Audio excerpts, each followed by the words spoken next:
sa Oh, 100 something seconds.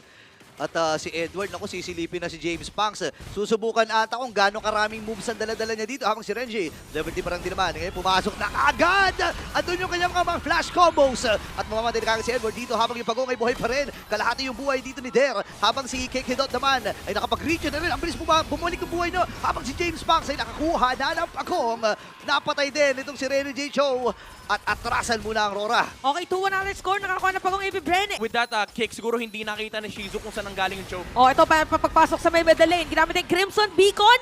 Okay, si Rene J umaamba at nandun yung mga pana, nandun yung mga Evil Queller mula dito kay Demon Kite. Habang nakasipa na kagad si Rene J, baka mabubuhay ba? Hindi. Namatay na kagad yung si Gekidot. Same with Rene J. 1-4 na magiging palitan pero sabi nila Pagong, hindi. Yung Spear of Destruction na ginagamit para mag-face check.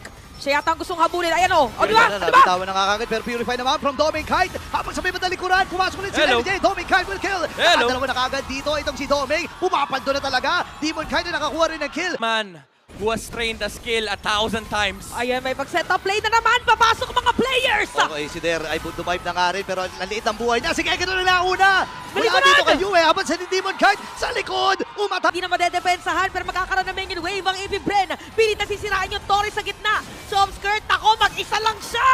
Naku, namatay na nga kaagad at ang Northern Lights ang makakakuha ng